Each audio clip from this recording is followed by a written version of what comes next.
আজকের রান্নায় আপনাদের সবাইকে স্বাগত। আজকে আমরা করব রাত্রের বেঁচে থাকা ভাতের খিচুড়ি।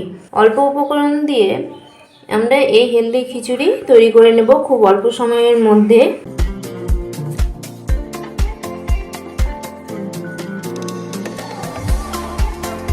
আজকে আমরা করব রাত্রের বেঁচে থাকা ভাতের খিচুড়ি। তার জন্য এখানে আমি ভাত নিয়ে নিয়েছি, আর ফোড়নের জন্য নিয়ে নিয়েছি পেঁয়াজ, রসুন, লঙ্কা আর জিরে। এবার আমি ভাতের মধ্যে দিয়ে দিব জল দিয়ে হাত দিয়ে ভালো করে একটু মেখে নেব।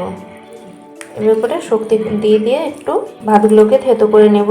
ভাতগুলোকে থেতো করা হয়ে গেছে, যতটা পেরেছি আমি করে নিয়েছি। আর জলটা আমি ফেলবো না, ওই জলেই আমি রান্না করব। এখানে আমি একটা কড়াই বসিয়ে দিয়েছি আর তার মধ্যে তেল দিয়ে দিয়েছি। তেল গরম হয়ে আসলে এর মধ্যে দিয়ে দিব পেঁয়াজ, রসুন। তেল গরম হয়ে আসলে এর মধ্যে ফোড়নগুলো আমি দিয়ে দেব।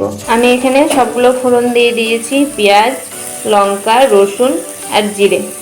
এবার এটাকে আমি একটু ভেজে নেব। এখানে ফোড়নগুলো ভাজা হয়ে গেছে। এবার আমি এর মধ্যে ভাতটা দিয়ে দেব। জল সহই আমি ভাত দিয়ে দিলাম। এবার আমি দিয়ে দেবো এর মধ্যে স্বাদ মতো লবণ আর হলুদ। প্রথমে আমি দিয়ে দিচ্ছি লবণ আর দিয়ে দিচ্ছি হলুদ গুঁড়ো আমি আমার পরিমাণ মতো এখানে দিয়ে দিলাম। এবার ভালো করে আমি এটাকে ফুটিয়ে নেব।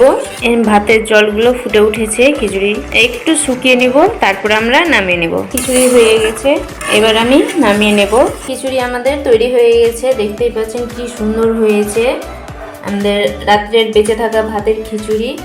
অল্প সময়ের মধ্যে এই খিচুড়ি তৈরি। সকালের টিফিনের জন্য এই খিচুড়ি অনেক হেলদি। আপনাদের যদি এই রেসিপি ভালো লেগে থাকে তাহলে সাবস্ক্রাইব করে দিবেন আমার চ্যানেলটি, আর পাশে থাকা বেল আইকনটি প্রেস করে দিবেন আজকের রান্নার নতুন নতুন রেসিপি পাওয়ার জন্য সবার প্রথম। আর এই রেসিপিটি কেমন হয়েছে আপনারা অবশ্যই কমেন্ট করে জানাতে ভুলবেন না।